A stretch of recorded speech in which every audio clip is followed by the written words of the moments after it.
Sir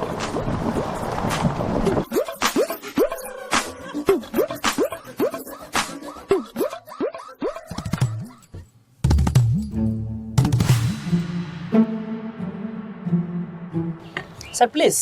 হ্যাঁ sure. Sir আসলে ওই ম্যাম কি ওই সময় স্যার আমার উপর রাগ করেছেন? আরে না ম্যানেজার সাহেব, ও খুব মন মানসিকতা খুব ভালো। আর হয়তো বা আপনি একটু মিস্টেক, মানে মানুষের মতো মানুষের চেহারা তো সাধারণত হয় এই। তো ম্যাম আসলেই খুব ভালো মানুষ, এই জন্য রাগ করেন আমার উপর হয়তো। আসলে কি ম্যানেজার সাহেব, আমি তো প্রায় 11 বছর বাইরে ছিলাম। এই 3 মাস হয় আমি বিয়ে করছি, আর এই বিয়ে করার পর এই সর্বপ্রথম এখানে করতে আসছি এবং আপনার হোটেলে আসলাম আর কি। যাক, আমিও সৌভাগ্যবান যে আপনি বিয়ে করে কুয়াকাটা এসেছেন এবং কুয়াকাটা এসে আপনি সর্বপ্রথম আমার হোটেলে এসেছেন। তো আমার হোটেলের পরিবেশ আপনার কাছে কেমন লেগেছে স্যার? আসলে বলবো কি, এক কথায় অসাধারণ। এবং আমার সবচেয়ে বেশি ভালো লাগছে যে এখানে বসার পরে যে লেকটা, তবে একটু আছে যে আপনাদের এটা যদি পরিষ্কার হইতো, মানে ভিউটা আরো ভালো আসতো। বুঝতে পারছি স্যার, আসলে এটা হচ্ছে আমাদের গভর্নমেন্ট লেক, তো এটা কর্তৃপক্ষের কিছুটা গাফিলতি আছে, তবে তারা উদ্যোগ নিয়েছে এটা সুন্দর করবে এবং এটার পরিবেশ ঠিক করবে স্যার। না, এটা করলে অনেক ভালো হবে। না ম্যাম সত্যি খুব ভালো মানুষ। এক কথায় বলতে পারেন আপনার ম্যাডাম একজন স্বামী ভক্ত। এর ভিতরে একটা নারী যতগুলো কোয়ালিটি থাকা দরকার, সব কোয়ালিটি তার ভিতরে বিদ্যমান আছে। বাহ, চমৎকার, খুব ভালো লেগেছে স্যার। বিস্কিট নেন, বিস্কিট।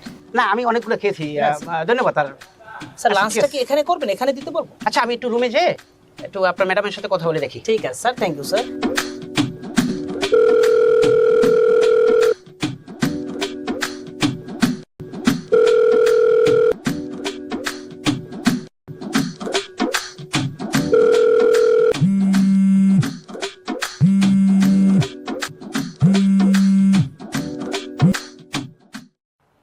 হ্যালো, তুমি কোথায়? আর তোমার এতবার ফোন দিতেছি, তুমি ফোনটা ধরতেছো না কেন?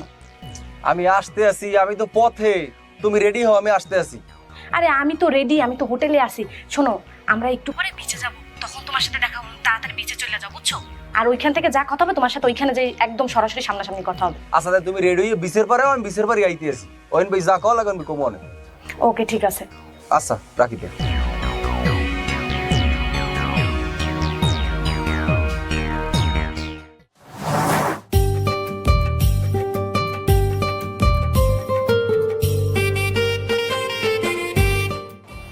তারপরও মানে ওয়েদারটা হ্যাঁ। খুব সুন্দর, জোস, একদম আমাদের ঘোরার জন্য পারফেক্ট। পারফেক্ট। হ্যাঁ হ্যাঁ, আর এমনি তো এখন গরমের যে তাপমাত্রা, তার চেয়ে যে আবহাওয়াটা আছে না, এটা অনেক ভালো আছে। কি করো তুমি? বসো। আচ্ছা বসো, তুমি বেশ, আমি বেশ বসি।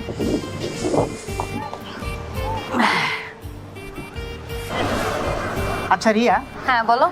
এই তুমি বিয়ে হওয়ার আগে এই কুয়াকাটা কি ঘুরতে আসছো? আরে না, কার সাথে আসবো?